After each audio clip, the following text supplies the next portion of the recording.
तो आज बात करते हैं अनिल अंबानी और उनकी कंपनी रिलायंस कम्युनिकेशंस पर आए एक नए कानूनी संकट की। सीबीआई ने एक नया केस फाइल किया है और इसके पीछे की जो कहानी है वो काफी पेचीदा है। चलिए इस पूरे मामले को आसान भाषा में समझते हैं। लगता है अनिल अंबानी के लिए मुश्किलें खत्म होने का नाम ही नहीं ले रही। अभी हाल ही में एक और बड़ा और गंभीर मामला सामने आ गया है जिसने बिजनेस की दुनिया में हलचल मचा दी है। और ये कोई पुराना केस नहीं है बल्कि एकदम ताज़ा एफआईआर है जिसे सीधे सीबीआई ने दर्ज किया है। तो ये पूरा मामला शुरू होता है एक नए केस से। सेंट्रल ब्यूरो ऑफ इन्वेस्टिगेशन यानी सीबीआई ने रिलायंस कम्युनिकेशंस के खिलाफ एक फ्रेश केस रजिस्टर किया है। अब सवाल ये उठता है कि इस एफआईआर में कौन कौन शामिल है।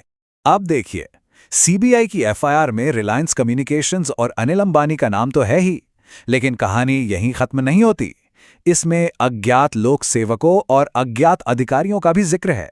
इसका सीधा सा मतलब यह है कि जांच का दायरा अभी और भी बढ़ सकता है। तो सवाल यह है कि आखिर ये जांच शुरू हुई कैसे? क्या सीबीआई ने खुद से ही एक्शन लिया? नहीं, इस पूरे मामले की जो जड़ है वो एक बहुत बड़ी फाइनेंशियल कंपनी की शिकायत में छिपी है। और वो शिकायतकर्ता कोई और नहीं बल्कि एलआईसी है।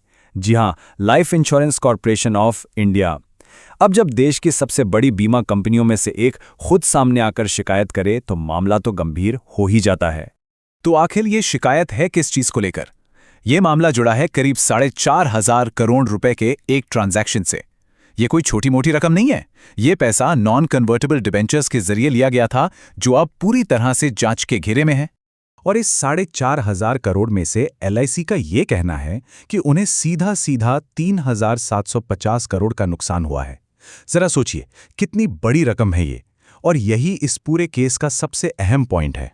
तो सवाल यह है कि इतना बड़ा नुकसान हुआ तो हुआ कैसे? देखिए, एलआईसी का जो सबसे बड़ा आरोप है वो है गलत बयानी का। उनका कहना है कि ये पूरी डील आरकॉम मैनेजमेंट की तरफ से दी गई गलत जानकारी पर आधारित थी। एलआईसी को यह भरोसा दिलाया गया कि उनके इन्वेस्टमेंट के पीछे भरपूर सिक्योरिटी है, लेकिन आरोप यह है कि यह बात सच नहीं थी। अच्छा, अब थोड़ा जूम आउट करके इस पूरी तस्वीर को देखते हैं, क्योंकि ये कोई एक अकेला मामला नहीं है बल्कि ये अनिल अंबानी से जुड़ी कंपनियों पर चल रही जांच की एक लंबी होती कड़ी का हिस्सा है। पता है, ये चौथा केस है, चौथा, जो सीबीआई ने अनिल अंबानी से जुड़ी कंपनियों पर दर्ज किया है। एक के बाद एक 4 मामलों का सामने आना कहीं ना कहीं एक पैटर्न की तरफ इशारा कर रहा है जिसे अब जांच एजेंसियां समझने में लगी हैं। और अगर इन सारे केसेस को मिला दें तो पता है कुल कितनी रकम की जांच हो रही है? करीब 40,000 करोड़ रुपए। ये वो पैसा है जो अलग अलग बैंकों को हुए कथित नुकसान से जुड़ा है और सीबीआई अब इसकी तह तक जा रही है। और हाँ, ये जांच सिर्फ आरकॉम तक ही नहीं रुकी है। इसमें रिलायंस होम फाइनेंस यानी आरएचएफएल जैसी दूसरी कंपनियां भी शामिल हैं।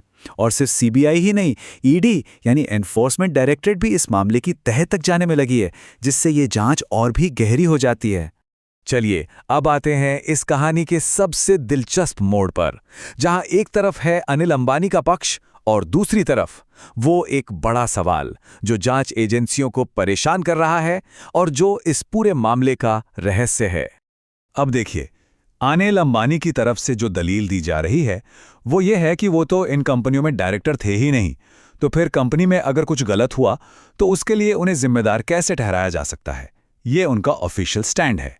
और बस यहीं से जांच एजेंसियों का सीधा सवाल आता है कि ठीक है, अगर वो जिम्मेदार नहीं है तो फिर ये हजारों करोड़ रुपए गए कहां?